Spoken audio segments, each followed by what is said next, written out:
Picture this, a piece of real estate in Malibu or the Pacific Palisades worth millions of dollars. But when you get there, there's no gleaming mansion, it's just an empty lot. Maybe it's even been scarred by a wildfire.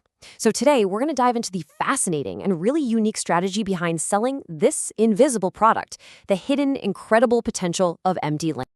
It really does seem like a contradiction, doesn't it? An empty plot, maybe it's still covered in debris, but it's got a price tag with 6, maybe even 7 zeros. Well, the value isn't in what you can see right now. It's all about what isn't there yet. So how in the world do you sell a dream that hasn't even been built? Let's break it all down. First things first, we've got to get our heads around a totally different mindset. You see, selling a home is all about emotion, right? You're selling a lifestyle, the way the kitchen feels, that amazing view from the master bedroom. But selling land, that's a whole different ballgame. It's a transaction built on pure logic, cold hard data, and future potential. The buyer isn't falling in love with the house, they're investing in a blueprint. So that brings us right to the first crucial step, figuring out what that raw dirt is actually worth. And, it has surprisingly little to do with how the property looks right now. It has everything to do with what the city, the county, and, the coastal commissions will let someone build on it. All these factors come together to paint a full picture of what's possible. A serious buyer is going to analyze absolutely everything. What have similar lots sold for recently? Is there a paved road? Are there utility hookups nearby? And, of course, the all-important zoning rules. Plus, in places like Malibu, the lay of the land, the topography, and the quality of that ocean view can add a massive, massive premium. But the real golden ticket, the thing that gets buyers incredibly excited in the world of land sales, is something called RTI. That stands for Ready to Issue Permits. Having these pre-approved plans means a buyer can skip years of bureaucratic headaches and pretty much start building right away. This just massively cuts down their risk and their timeline, making a property with RTI permits insanely valuable. Okay, so you figured out the potential value, but how do you make that potential feel, real? You have to take what might be a fire-damaged, overgrown lot and turn it into a clean, understandable, and desirable product for a serious buyer. And that whole process starts with transforming the property itself. This whole process is really about one thing: removing questions and creating clarity. You start with the physical stuff, right? Clear away the debris, make sure the access road is safe to drive on. Then you get the boundaries marked, so there's absolutely no confusion. But honestly, the most critical steps involve getting all the paperwork in order and creating visuals, like stunning drone images and architectural renderings of what could be. And this really gets to the heart of the entire strategy.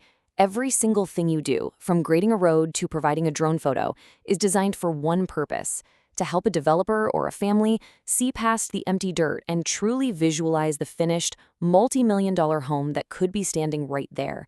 You're not just selling land, you are selling the dream. Now, this is the bedrock of trust in a land deal.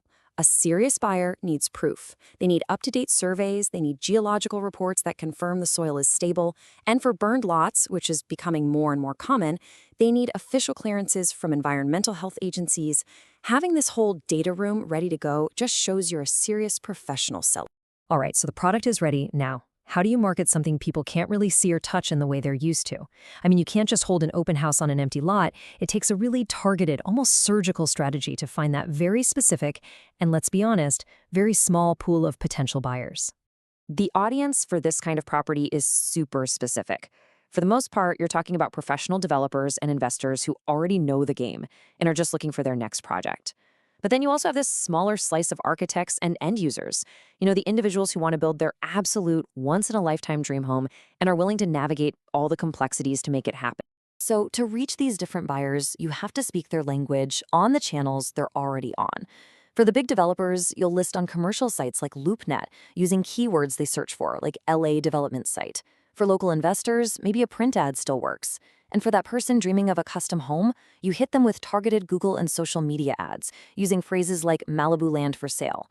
It is all about precision marketing.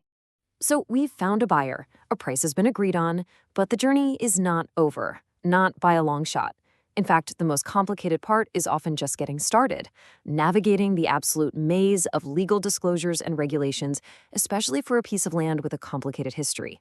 And let me be perfectly clear, this part is completely non-negotiable. When you're dealing with properties that have a fire history or are in high-risk zones, you have to disclose every single detail. It's a legal requirement. Total accuracy and transparency are what protect both the buyer and the seller, and it's what ultimately ensures the deal actually closes. I mean, just look at this list for a second. It gives you a real sense of the bureaucratic beast you're dealing with. You have to disclose the full fire history, provide clearance documents from the Army Corps of Engineers, detail the septic system status, and comply with tons of state and local hazard rules. It is a mountain of paperwork that really requires true expertise. Here's a perfect example: California's AB 38. It's a law that's a direct response to our new reality. It specifically requires sellers in high-risk fire zones to provide a separate disclosure just about wildfire risk and home hardening measures. This is a real, concrete piece of red tape that directly impacts every single one of these deals. So, when you pull it all together, when you step back, you finally see what the real product is. It was never just about the dirt itself. The entire process, from valuation and prep to marketing and disclosure, is all about transforming a piece of raw earth into a clear, documented, and de-risked opportunity. You're not selling dirt. You're selling a permit-ready dream.